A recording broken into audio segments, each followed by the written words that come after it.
The Lebanese Health Ministry says more than 500 Lebanese citizens have died in what has been multiple-day airstrikes by Israel.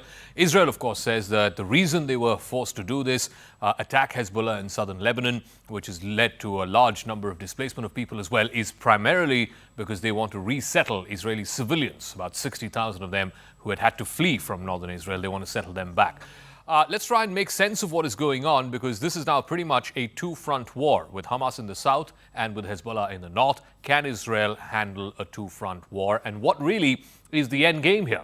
Michael Koplow is the Chief Policy Officer at the Israel Policy Forum. Thank you very much, Mr. Koplow, for speaking with us. First things first, if you could explain to our viewers why Israel suddenly, just in the last few days, let's say about a week to 10 days, has gone full throttle against Hezbollah, because this was not one of the stated aims of this war when it began on the 7th of October after the Hamas attack. Much of Israel's operations were directed at Hamas in Gaza, in the south.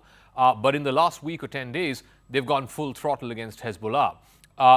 Israel's critics argue that this is shifting of the goalposts. How does Israel justify this new goal, and what is the objective here? I think there are a number of reasons why Israel has upped the ante with Hezbollah over the last 10 days. The first is that Hezbollah has been firing on northern Israel continuously since October 8th in solidarity with Hamas following the October 7th attacks. And as you correctly noted, there are about 65,000 Israelis who have been displaced from northern Israel, and it's been an ongoing source of tension and difficulty for the Israeli government that it has not been able to do anything to stop the Hezbollah rocket fire and return those citizens. Second, Israel has in many ways been winding down the military campaign in Gaza.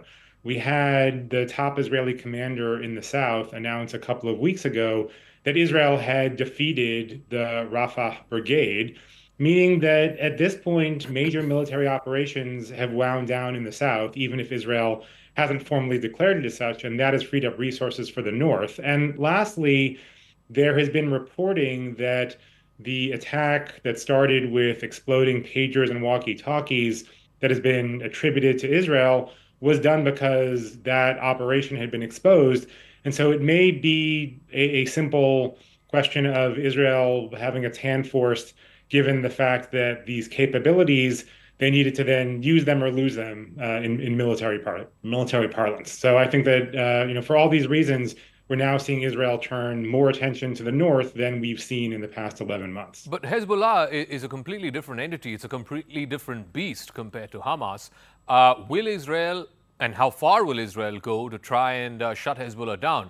The last time Israel went into Lebanon, in southern Lebanon in 2006, they were accused of not finishing the job. And Hezbollah in the last 20 years or so, or less than 20 years, has become much more of a fighting force, much more of a terrorist organization. So if they couldn't do it 20 years back, why should we believe they can do it now?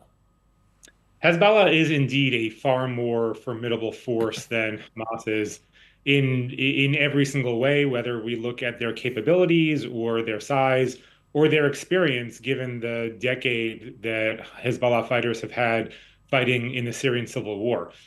In this instance, one of the advantages that Israel has is that it has been focused on the threat from Hezbollah now really since the end of the 2006 war. And I think that we're seeing that in terms of Israeli intelligence capabilities, whether it be the bank of targets that Israel has been using over the past week in airstrikes, or whether it has been what seems to be complete penetration of Hezbollah communications and Hezbollah leadership.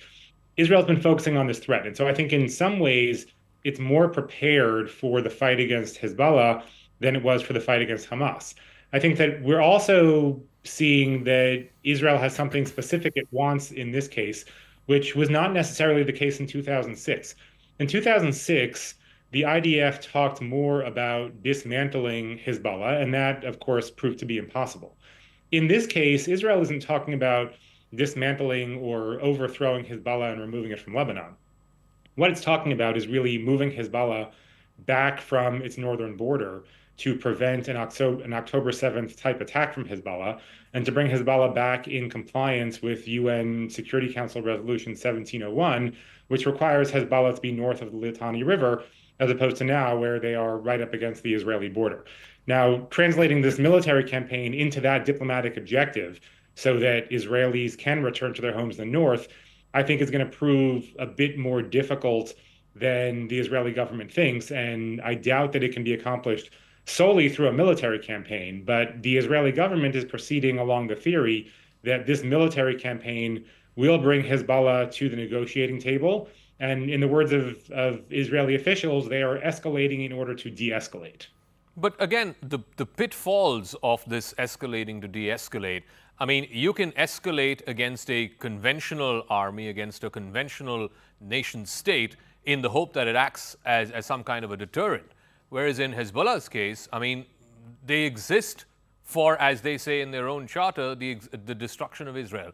The idea that you can push back a terrorist organization across whatever boundary or line or geographical structure, and they don't have the capability to hit you from behind those lines, again, it's incorrect, because Hezbollah, from whatever we've heard, has ability to fire even long-range missiles. So I'm just trying to understand again the end game here as far as Israel is concerned.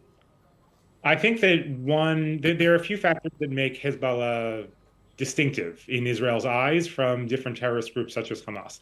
One of them is that, unlike Hamas, Hezbollah is a complete direct Iranian proxy, and it's Iran's most important proxy. And the reason that it is Iran's most important proxy is because Hezbollah, in many ways, operates as a second strike capability, deterring Israel from striking on Iran directly or striking Iranian nuclear sites directly. And that means that Iran is going to be very reluctant to see Hezbollah entirely destroyed.